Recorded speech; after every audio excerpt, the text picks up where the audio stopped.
Welcome back to another video.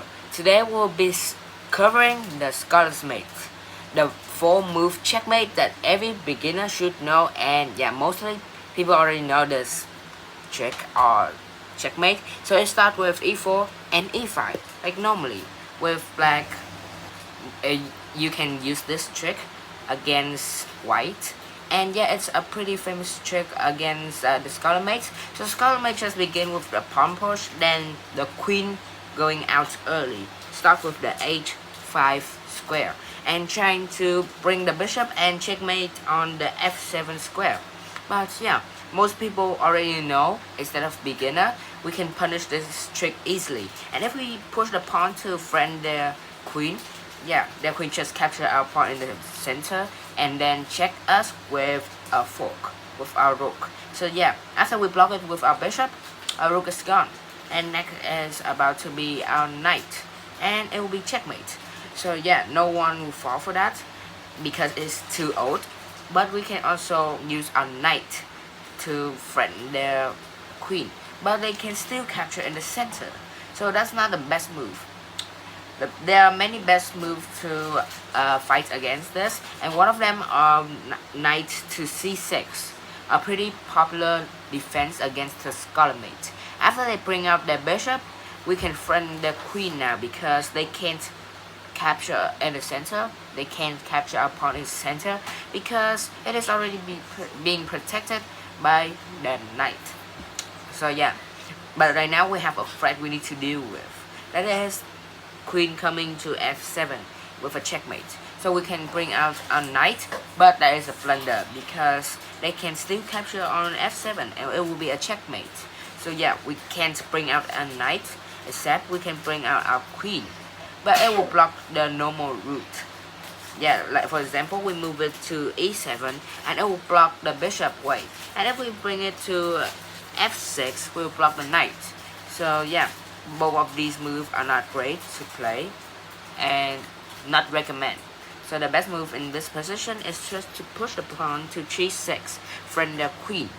And they need to retreat back to the f3 square, a pretty famous square for the Scholar Mate, and that is just the beginning because yeah, they can still Scholar Mate us after. But after they play that move, we have many lines to defend.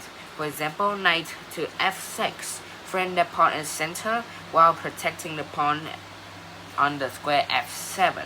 We can also play our queen, but in this position we can't play our knight jumping into the center.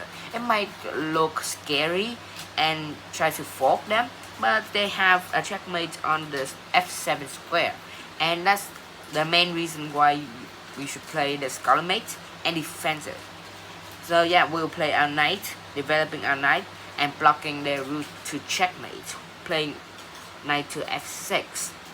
After that, we can play the sneaky move knight to d4 and forking them. So they need to retreat their queen. And a lot of people in their position do two things. They can either develop the knight and trying to kick our knight, or they can bring their pawn, developing their pawn to c3. And another move they can play, that is to push the pawn to g4 and trying to kick our knight, so they can prepare a sneaky Scholar Mate. But we already know that. Yeah, a lot of people already know that. So they won't play neither of these moves. But what if they played the move? For example, they develop their knight, or they just push up their pawn to g4. That's a pretty popular opening for Scholar's Mate, but it won't do anything because we can just develop our piece. For example, bring bishop out, but when they kick our piece, when they kick our knight, they can checkmate us. So yeah, it's not great to bring the bishop out, but we have another line of defense. And yeah, for example, we can play knight to d4, forking the piece. Like that, we can fork their queen and their pawn on c2 and fork the king and the rook. So yeah, they probably won't capture our knight because it have the help of our queen.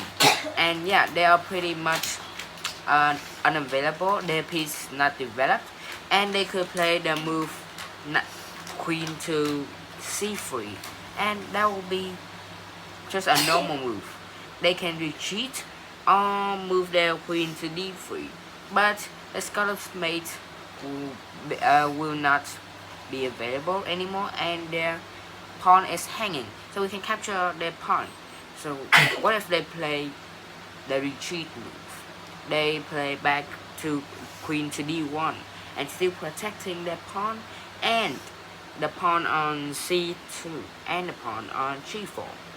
Then we can play another move, capturing the pawn in the center with knight capture on e4, but instead we'll push the d4 pawn, but push the d5 pawn actually, because we are black, and yeah, it have the help of the knight and the queen, so we can get our queen in the center and make a checkmate threat. And right now they need to retreat their bishop, but they won't. They will likely capture our pawn and will capture back with our knight. After they capture back with their bishop, we can capture with our queen, but the pawn is hanging, so yeah, of course we will play that move first. But currently they are getting blocked by the piece. The queen have no escape route, and the only available move is just to push the bishop back to e2 or knight to e2, or they can push their pawn. They have many moves, but none are great, because our piece is all developed while their piece is stuck in the corner. What if they play knight to e2? We will have a checkmate threat coming, followed by knight to f3, checking them, with our bishop check on h3, and that will be checkmate. A very easy trick to use against weak opponents, because this trick is not used by many strong opponents. So if they block with their bishop, we can capture back. Like this, we can just capture. If they capture with the knight, we can check back with our knight, but it won't be a checkmate, so we friend the piece. For example, develop our queen into the center while friend the rook, and there will be a checkmate threat coming. So yeah, what if they block with their pawn and blocking our bishop from catching the queen?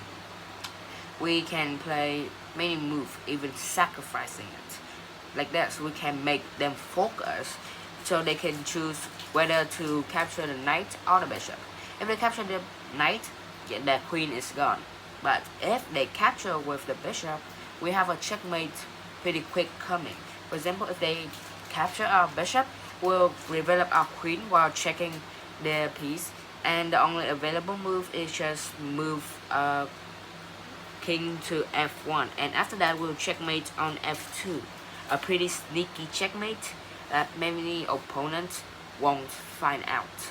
And yeah, in this position they have no way to defend, because our knight is just sticking into the corner and waiting to get to checkmate them.